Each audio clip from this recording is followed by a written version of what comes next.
Hey everyone, and welcome to 5 Minute Tabletop. Tonight, we're going to talk about killing parentless children as we talk about the Endangered Orphans of Condell Cove.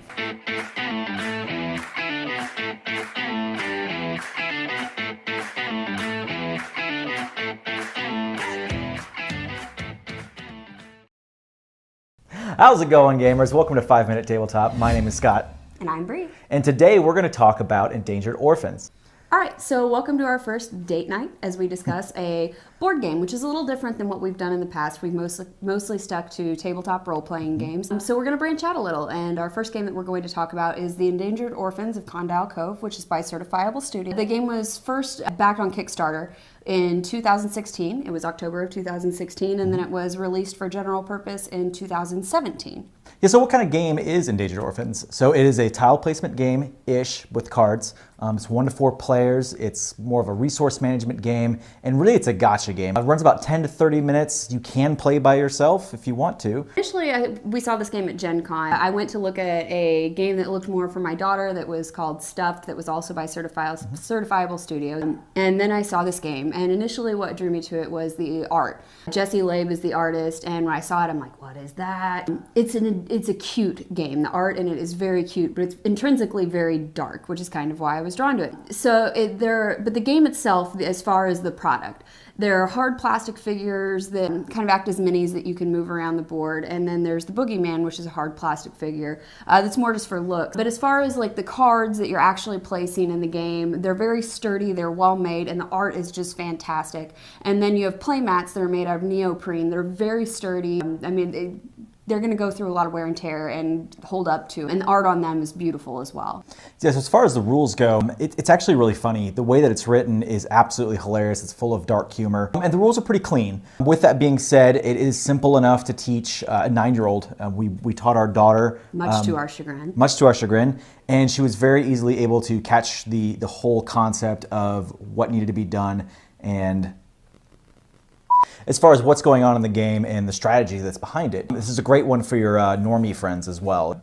So basically the theme of the game is it's every man for himself, or every orphan for themselves in this game.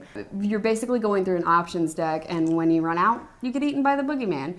And so there really is a sense of urgency as you're going through the game. You want to be that last orphan standing. You don't want to get eaten by the boogeyman. But as you watch your options deck dwindle down, that sense of urgency is really there, that you're going to get eaten, or you're going to have to go beneath the cove and potentially face the boogeyman there. So you're really protecting that options deck. So it's a great theme. It comes across really well throughout the cards and the art itself. We tend to spend a lot of money on games, and then you only get to play it once or twice and get any enjoyment out of it. I will say that this one is a lot of fun. It does have a couple extra expansions, one of which is the Ghost of Benny Harris, which adds kind of a sound cue to it. So it's got a small little deck, and when you put on the Scream track, and so you're listening to music, and then you hear Scream, and then you have to draw a card, and you're haunted by the ghost. One of the other expansions is called Out in the Cold, and it basically just gives you another deck to when you need an act of desperation or you need some more options cards, but you can go there and get some stuff as well. So as far as setup and teardown goes, you just have your player mats to put out, and then a couple of decks of cards. You've got your options deck and then your cove deck, and that's really it. So what are your final thoughts on this one? I honestly love the game. I thought it was great that we could teach it to our daughter, and honestly, she schooled us. I didn't know that if she would pick it up as far as the strategy, because there is strategy to it, where you place the cove cards.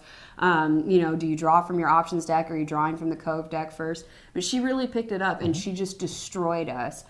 She was really upset the first time she got beat in it. But so it's an easy game to pick up, and the replayability is there, like I said, and the theme really carried through it. It was everything that I hoped that it would be.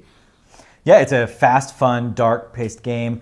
It does have all of that gotcha moments that a lot of people like. Some of them don't. So if you have friends that aren't into games where you're really getting at each other, this isn't for them. If you have friends if you're not into horror, I wouldn't get into this game either. Other than that, it's a fantastic game, and you can go to Certifiable Studios and you can pick that one up yourself. I think we give it, what, an 8 out of 10? Yeah, absolutely. There were a couple of pieces that, I don't know if they're just there for flavor, the cardboard pieces versus the plastic. And again, there are some people that are kind of horrified by the idea of killing orphans, because only one orphan lives at the end of this game. With that said, I hope you guys like these videos. As always, you guys can hit that like and that subscribe button, and you can find the next video right here, or maybe right there.